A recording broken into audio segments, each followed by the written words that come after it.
Hey friends, Jeff here with Mix Practice and MissionMusician.com, and today I have another 31 mix tips in 31 days tutorial for you, so let's go.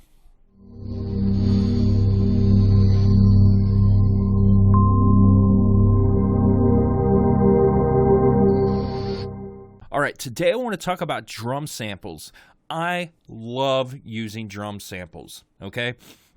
And some may think of this as cheating. Personally, no offense, but I don't care. My goal is to make the mix sound the absolute best it can sound. Now, when I'm using drum samples, 99.9% of the time, I am blending them in to enhance the drums, right? So I'm not replacing the drums. I'm not replacing the snare drum sound. I'm not replacing the kick drum sound. I am enhancing it with samples, okay? So let's just stick with the session that we were in. So we have a snare drum here, a snare drum top and bottom, which on its own sounds like this.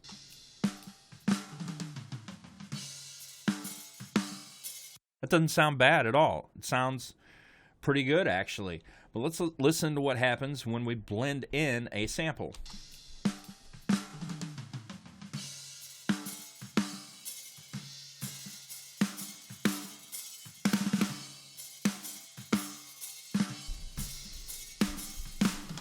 It is giving added depth, all right? It is making the snare drum sound better, even better than what it sounded before. So let's do the same thing on the kick. Now this kick doesn't sound great, okay? And I could EQ it by itself and try to get it to sound better, and I know I could get it to sound better. But I know I'm not going to be able to make it sound great, so I'm going to use a sample, and I'm going to blend it in to make it sound better right off the bat. So here we go. Let's listen to it by itself.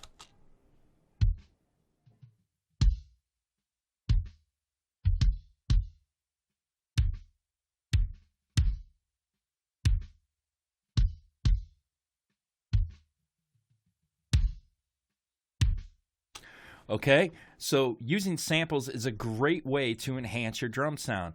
So what if you don't have something like Trigger or Drumagog or any of these drum replacement programs? I call them drum replacement, but they're not really drum replacers. What they can be, but what if you don't have a program where you can copy the kick and the snare drum sound and put it on a new track with a sample? Well, you can manually enter samples, okay? And I'm going to show you really quick, just on a section, how to do that. I'm going to create a new track. Let's just do a snare sample really quick. So I'm going to create a new track, and I'm going to create an audio stereo track. Let me rename it really quick.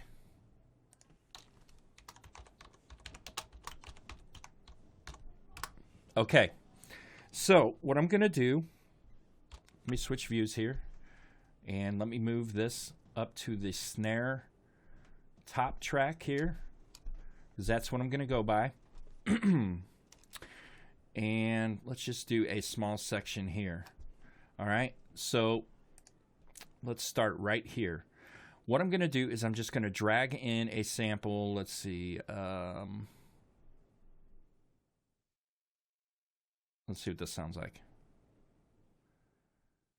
If it will load. Pause the video real quick. Sorry about that. I'm having problems with my computer freezing up. So I'm going to just drag this sample in here really quick.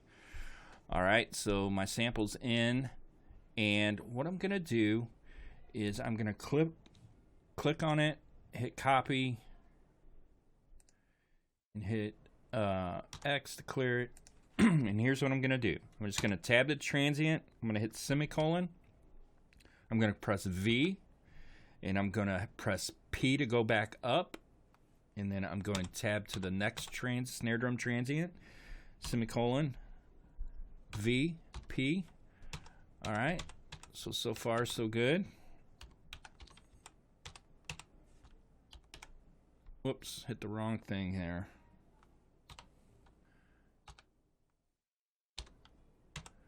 All right. And you'll notice we have a fill. Let's listen to this.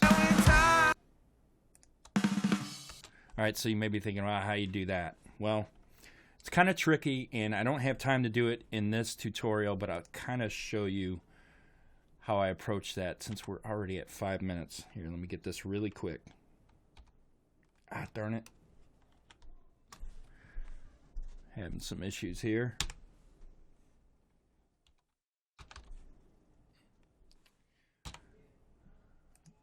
That's what happens when you hit the wrong keys. Down. All right, there we go. Tab, down, VP. All right, you'll see I'm missing one, so let's kind of zoom in here.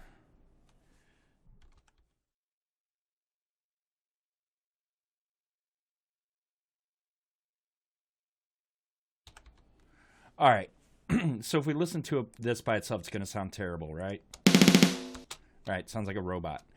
All right, so what I'm going to do is I'm going to look at these individual waveforms, and I'm going to adjust accordingly. So I'm going to bring this one down a little bit. I'm going to bring this one down quite a bit, and bring this one down quite a bit, and this one down a little bit, and this one down a little bit. Let's listen to it now. All right, still doesn't sound fantastic. Let's listen to it with this.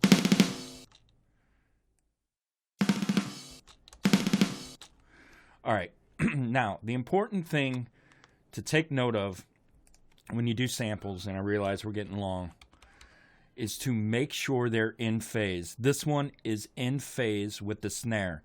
So when this starts going down, this one's down. When this goes up, this one's up. So these snare tracks are in phase with each other. It's very important, otherwise your snare could sound really thin and weak when you use samples. All right, so let's just listen to this added snare. Okay, let's go back a little further.